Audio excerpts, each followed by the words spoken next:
do something that you have to redo. How long did it take you for your 12-panel system?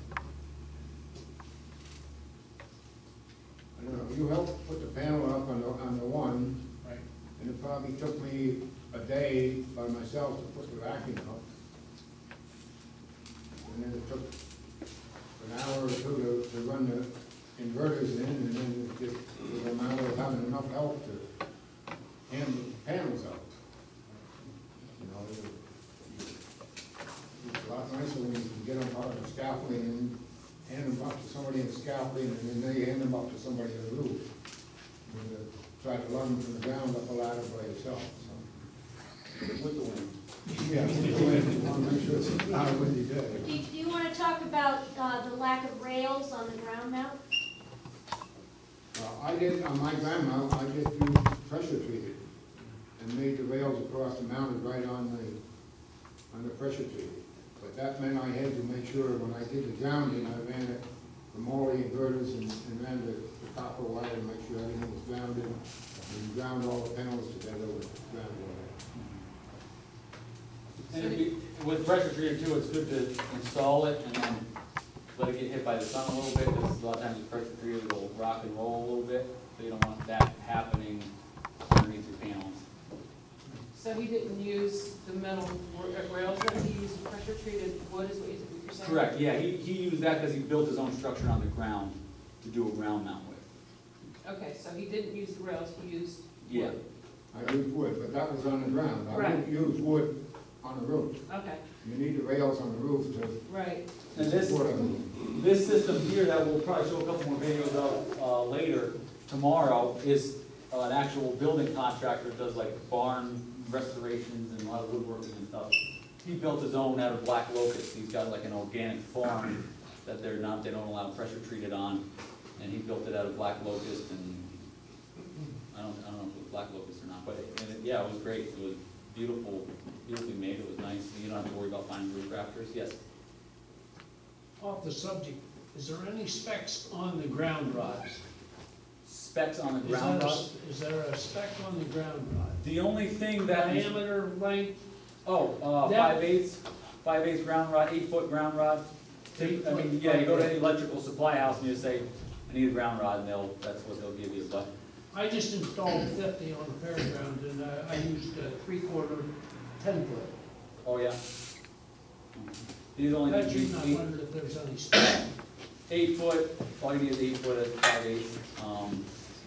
And that, if your inspector is really on his game, then there's an actual stamp about a foot down that's like stamped in there, so that way they know you didn't try to drive it in and hit a rock and then cut it off at 4 foot, and you say, oh, that's, people do that. We found a couple phone Yes, ground rods. yeah. Ground mount versus roof mount, the elephant in the room in my mind is, like, when I see that, I look at that, I'm thinking of accumulating leaves, snow, squirrels, mold, you know what I'm saying? Bees, all different kinds of bees, all various types. I mean, there'll be some leaves that build up underneath there. Nothing that we've seen is too bad. We actually had one of our customers that did have a bee's nest. I don't think it was under the panels. I think it was, he had wood siding. He was painting his house. And it was kind of a comical message he left on my phone. But he had used the bee spray to kill the bees and hit the panels themselves, underneath the panels and everything. But the only thing, this is a different kind of system. There's a jumper wire with a connector in there. The bee spray didn't affect anything but the actual weatherproof connection itself. There's a little rubber O-ring in there that makes that seal, and it ate away that seal and shorted out the wire, so I just had to come and replace that. But the actual coating on the wire, the panel itself, that was all fine from the bee spray. But yeah, it was pretty, yeah. Anyway. Yeah, and it just seems to me like, in my mind, the roof, I mean, I'm sure it's fine, there's been thousands of people do it and all that kind of stuff. But I would think that, if you could do something on the ground, Oh yeah. it's definitely has much more advantages to it. Yeah, and we suggest if you do it on the ground, just make sure the lower part of your panel is maybe 3 feet off the ground, just so when snow does shed, it gets off, and also when you're weed whacking or something around it, you're not beating your panels, but, and yeah, ground mount is great, because then you could get true south, not magnetic south, but true south, and you can get 30 degrees. Like, we say 30 degrees, but 29 I something. couldn't even also filter. If you wanted to build a structure to do that, yeah.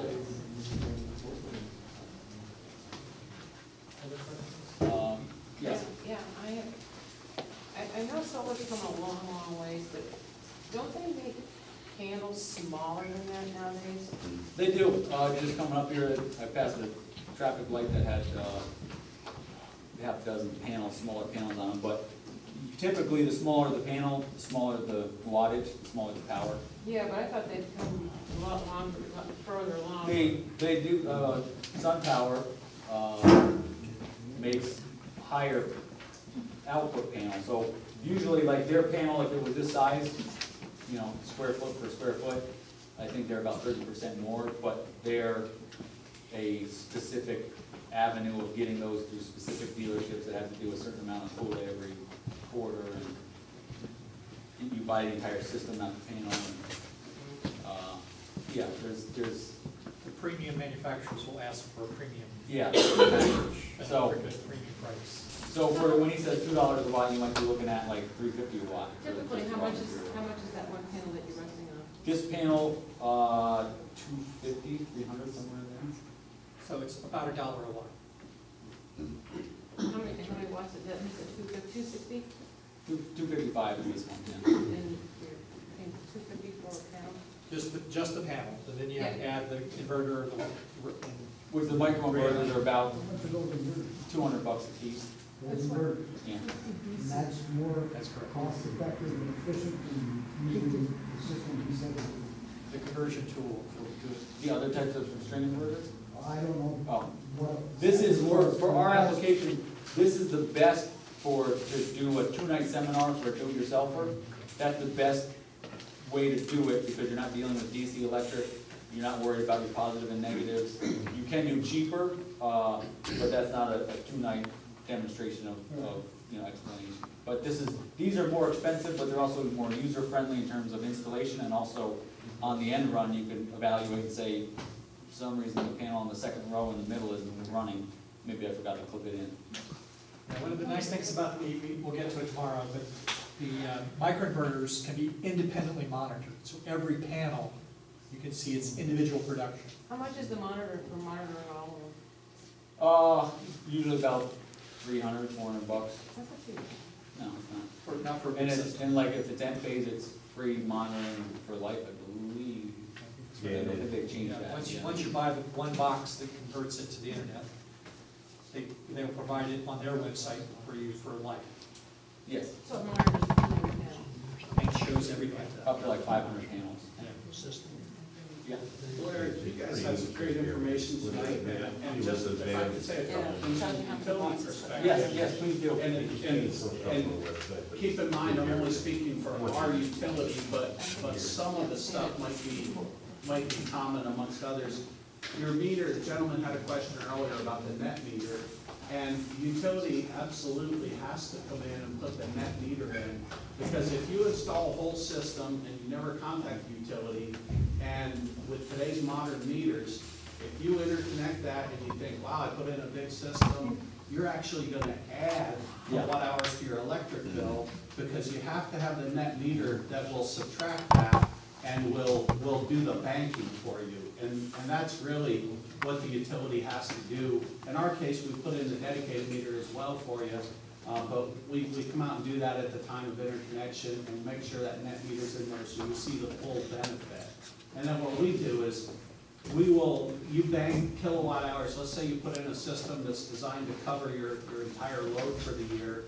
You don't produce much in the winter, but you use out of the bank what you overproduced in the summer, and that works out really well for you. And at the end of the season, if you will, usually for us it's May 31st, we'll take all of our 41 and say how many of them still have kilowatt hours in the bank, and provided if they have less than $50 worth of kilowatt hours in the bank, they just keep that in the bank.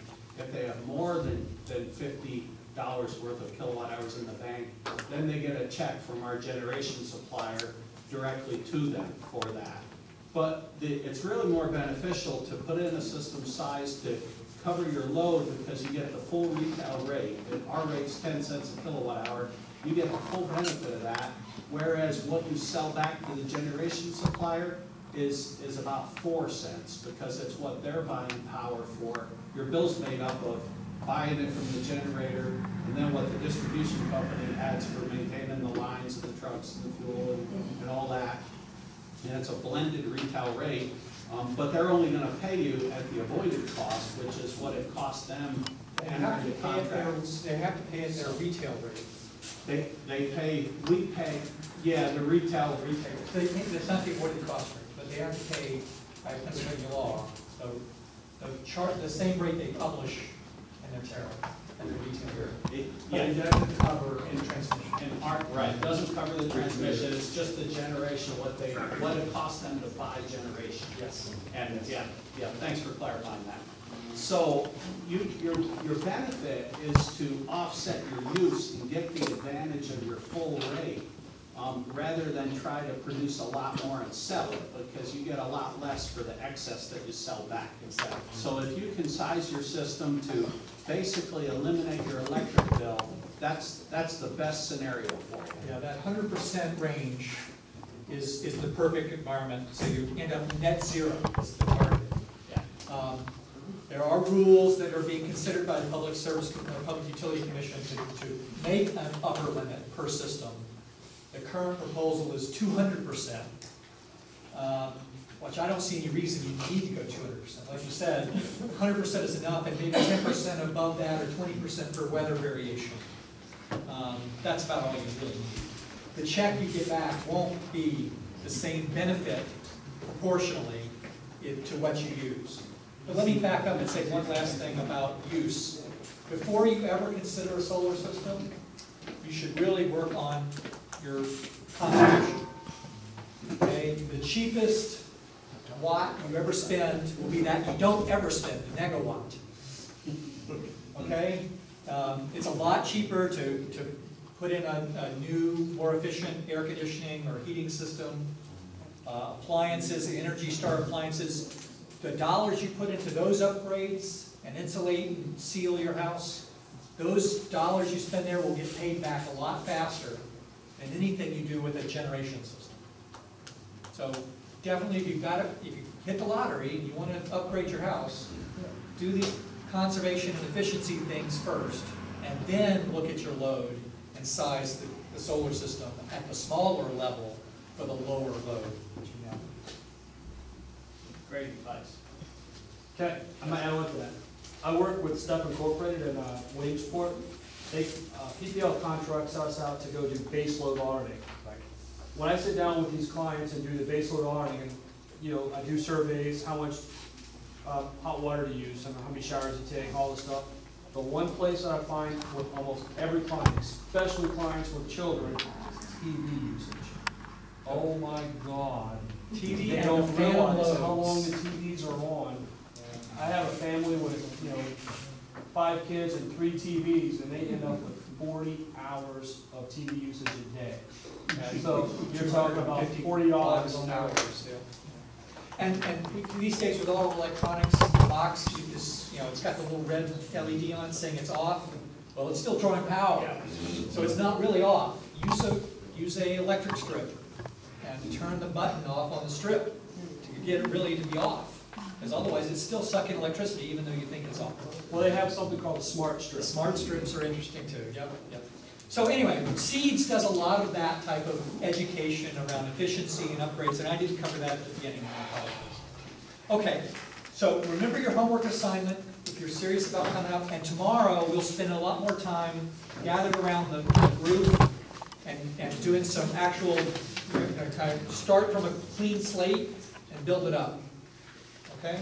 So you get a little more hands-on. We expect to be fewer people just because some people won't be interested in coming, but we'd love to see every one of you back tomorrow. Okay? And if there's anyone who's not coming tomorrow night, we'd love to have you fill out one of our evaluation forms, so we know how we're behaving. All right, thank you all for coming.